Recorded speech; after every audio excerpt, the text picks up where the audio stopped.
You can have visible abs, perfect blood work, a resting heart rate in the 50s, and still be one bad morning away from a heart attack. That sounds impossible, because in most people's minds, heart attacks belong to a very specific person, someone older, someone obviously unhealthy, someone who ignored all the warning signs, someone who looked like trouble was coming. But real biology doesn't work like that.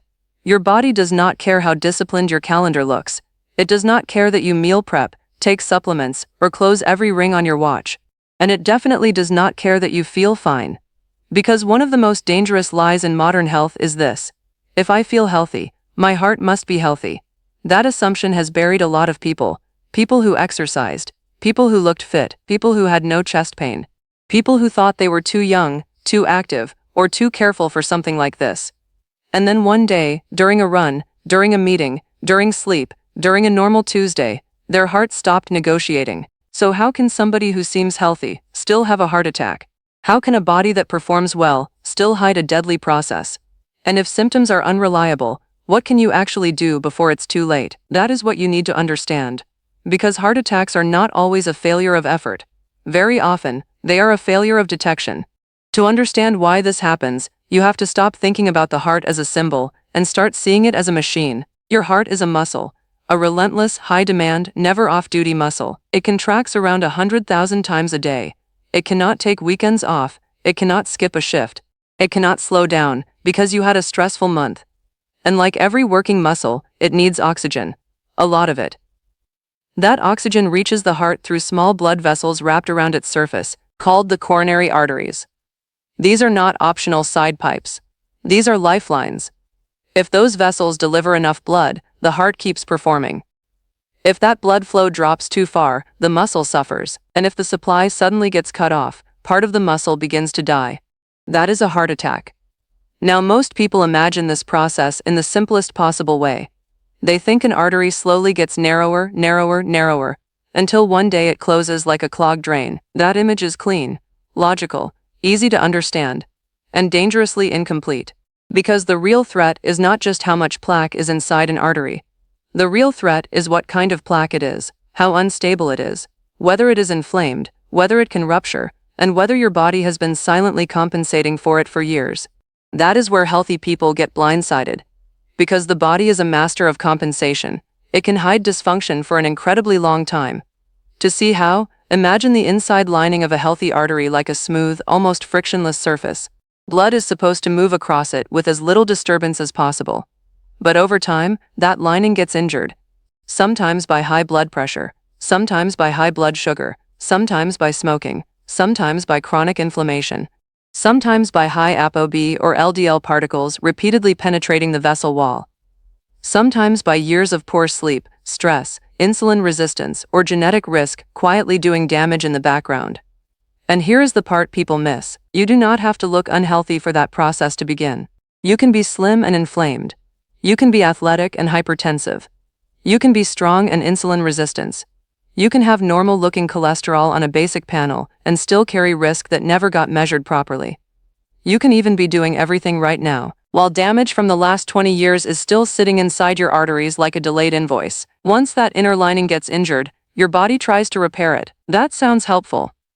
But this is where the trap begins. Cholesterol-rich particles can enter the vessel wall. Immune cells move in. Inflammation builds. Fatty streaks form. Then scar tissue, calcium, debris, and more inflammatory material begin to collect. That collection is plaque. And plaque is not always the rock-hard blockage people imagine. Some plaque is calcified and relatively stable. Some plaque is soft, inflamed, and unpredictable. That softer kind is often more dangerous, because a heart attack does not always happen when an artery was almost fully closed the day before. A lot of heart attacks happen when a plaque that was never causing dramatic symptoms suddenly ruptures, and the body responds by forming a clot right on top of it. That clot is what can abruptly choke off blood flow. Source. This is why "I had no warning" is such a common sentence. The warning may have existed biologically, but not symptomatically. The process was there. The person just couldn't feel it. And one reason they couldn't feel it is something many people have never heard of. Arterial remodeling. As plaque grows, the artery does not always immediately bulge inward and block flow. Often, especially early on, The vessel wall expands outward. That means the passageway for blood can remain surprisingly preserved even while disease is building inside the wall itself. So from the outside, everything looks normal. You can walk normally, lift normally, work normally, sometimes even train normally. Your performance can stay good enough to convince you nothing serious is wrong. That is why I can still exercise is not proof of safety. It is only proof that your body is still compensating. And compensation is not the same thing as protection. A person can have enough blood flow for ordinary life, enough reserve for moderate effort, and still have a vulnerable plaque sitting there like a match waiting for friction. Then comes the question that matters most: what flips the switch? Why does somebody feel okay for years and then suddenly have a heart attack? There are a few ways it can happen. The first is plaque rupture. Think of a plaque like a hidden boil under a thin cap. If that cap tears, the material inside gets exposed to the bloodstream. Your body interprets that as damage. It responds the way it was designed to respond. It starts clotting. Platelets gather. A thrombus forms. And what began as a hidden plaque becomes an acute blockage. That is how a person can go from totally fine to a medical emergency in minutes. Source. The second way is supply-demand mismatch. This one matters a lot in people who consider themselves fit. Let's say you do have some narrowing, but not enough to bother you while resting. At rest, your heart's oxygen demand is modest. A partially narrowed artery might still provide enough supply. But then you push hard, your heart rate climbs. Blood pressure rises. The heart muscle needs significantly more oxygen, and it needs it now. If the supply cannot scale up to match the demand, the heart muscle becomes ischemic. It starts starving in real time. You may not feel the dramatic movie-style chest grab. You may just feel strange, suddenly weak, lightheaded, unusually breathless, nauseated, heavy in the chest, uncomfortable in the jaw, back, shoulder, or arm. Or you may only feel that something is very wrong in a way you cannot explain. That is another reason healthy people miss heart attacks. They do not expect the signal to look subtle. They expect catastrophe to announce itself loudly. But heart attacks are not always loud. Some build slowly. Some feel mild at first. Some come and go. Some are silent or nearly silent. Source. And this gets even more dangerous when people worship effort, because disciplined people are often the best at overriding discomfort. They think, I'm just tired. I'm just dehydrated. I overtrained. I didn't sleep enough. I'm just anxious. It's probably reflux. I'll push through. That mindset can be an asset in training. It can be fatal in cardiology. Now let's deal with a hard truth. A lot of people use the word healthy when they really mean active. Those are not the same thing. Activity is powerful, but activity does not erase every other variable. You can run 5 miles a day and still have a strong family history of premature heart disease. You can lift 4 times a week and still have high lipoprotein A, which many routine checkups never measure. You can be lean and still have high blood pressure. You can eat clean and still sleep 5 hours a night for 10 years. You can have impressive endurance and still be accumulating plaque quietly. You can be young and still be vulnerable if the genetics, inflammation, blood pressure, blood sugar, and lipids line up against you. This is why heart disease is so deceptive. It does not judge you by aesthetics. It judges you by exposure. Years of exposure. How long your arteries have lived under friction. How long your blood vessels have been dealing with pressure, sugar, inflammation, toxins, or a genetically bad particle profile. And sometimes the person who looks healthiest is the one least likely to get checked. Because the illusion of safety is powerful, the body contributes to that illusion too. The heart can sometimes build natural detours called collateral circulation. If narrowing develops gradually, the body may create tiny alternative routes to help blood reach threatened areas. That can buy time. It can blunt symptoms. It can even help some people survive events that would be catastrophic in someone else. But do not misunderstand what that means. Collateral circulation is not a cure. It is your body improvising around a problem that should not be there in the first place.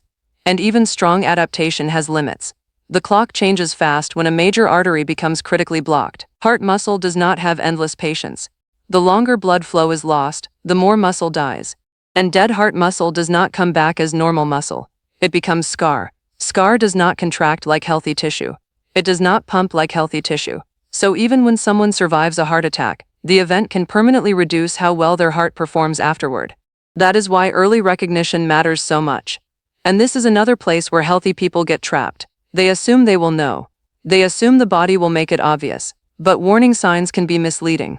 Classic symptoms do happen: pressure in the center of the chest, tightness, heaviness, pain spreading to the arm, neck, jaw, or back, shortness of breath, sweating, nausea, dizziness, a feeling of doom, a sudden drop in exercise capacity, an inability to do what felt easy yesterday. Those are all important. Source. But symptoms do not always look the same, especially in women.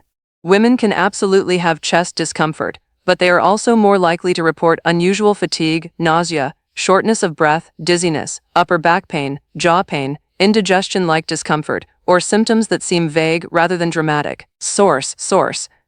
So if your mental image of a heart attack is too narrow, you will miss real danger, especially if you are younger, especially if you are fit, especially if you are the kind of person who hates overreacting.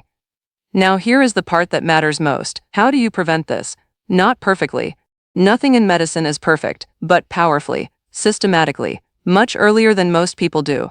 Step 1 is to stop using appearance as your scoreboard.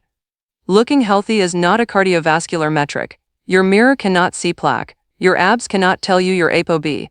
Your running pace cannot tell you whether your arteries are inflamed. Your energy cannot guarantee your coronary arteries are clean. You need objective data. Real prevention starts when vanity ends. Step 2 is to understand your risk, not guess it. That means knowing your blood pressure, not once, repeatedly. Because high blood pressure mechanically stresses artery walls over years and helps accelerate damage. It is one of the most common, most ignored, and most fixable drivers of vascular injury. Step 3 is to get smarter about lipids, not just my cholesterol was okay. Okay according to what? A single total cholesterol number does not tell the whole story. Many experts focus much more heavily on the number of atherogenic particles, often reflected by ApoB, because those are the particles that can enter the artery wall and drive plaque formation. If you have a strong family history, early disease in relatives, metabolic issues, or confusing routine labs, going deeper matters. Step 4 is blood sugar control. You do not need full diabetes for blood sugar to damage you. Insulin resistance can be smoldering for years before a diagnosis shows up. And that entire time, it can be contributing to inflammation, endothelial dysfunction, and plaque progression. Step 5 is brutally boring and unbelievably important. Do not smoke. Do not vape your way into denial. Do not romanticize only socially. Tobacco and nicotine exposure do not care about your self-image. They damage vessels, increase clotting risk, and sabotage the exact system you are trying to protect. Step 6 is sleep and recovery. This gets underestimated because it is not sexy. But chronic sleep deprivation, stress overload, elevated sympathetic drive, and poor recovery push blood pressure, glucose control, inflammation, and arrhythmia risk in the wrong direction. A lot of high-functioning adults are performing well externally while physiologically living in a state of constant acceleration. That is not resilience. That is expensive compensation. Step 7 is exercise, but with maturity. Exercise is one of the best things you can do for cardiovascular health. It improves blood pressure, insulin sensitivity, fitness, vascular function, and overall risk. But exercise is not a magic spell. You cannot outrun every risk factor. And if something feels wrong during exertion, the worst possible move is to turn your discipline against yourself. Persistent chest pressure, unusual breathlessness, a sudden collapse in capacity, dizziness, nausea with exertion, or symptoms that repeatedly show up under load are not things to man up through. They are things to investigate. Step 8 is knowing when imaging makes sense. This is where prevention gets more real. Standard blood work tells you what is circulating in the blood. It does not directly tell you how much plaque is already in the arteries. That is why coronary artery calcium scoring can be useful in selected adults. Not everybody, but selected adults. Especially those with borderline or intermediate risk, where the real question is, do we need to be more aggressive or less? The ACC/AHA guideline specifically supports selective use of CAC to refine risk discussion. A CAC score of 0 can lower estimated risk in some people, but it does not rule out non-calcified plaque. Source. That last part is critical. A 0 calcium score is reassuring. It is not immortality. It means no calcified plaque was seen. It does not guarantee there is no soft plaque at all. That is why context matters. Risk factors matter. Symptoms matter. Family history matters. And in some cases, clinicians may go beyond calcium scoring and use more advanced testing when the story does not add up.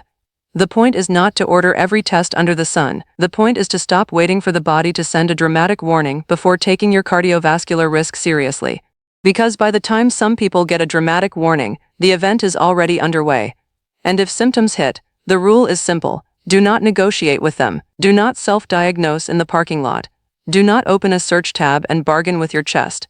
Do not drive yourself if you think you may be having a heart attack. Call emergency services. Fast treatment can save muscle and save life. Source. Now let's bring this all together. Why do healthy people still have heart attacks? Because many of them are not as protected as they think. Because symptoms can be absent, vague, or delayed. Because plaque can grow silently. Because arteries can compensate. Because a person can be fit without being low risk.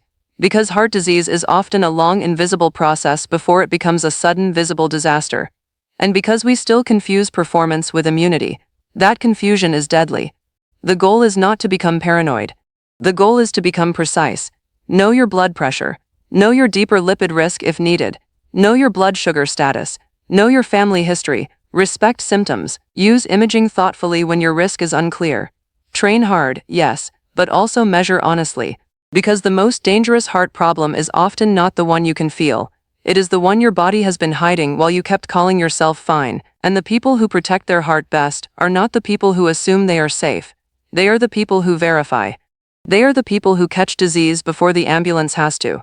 They are the people who understand one simple truth. Feeling healthy is wonderful,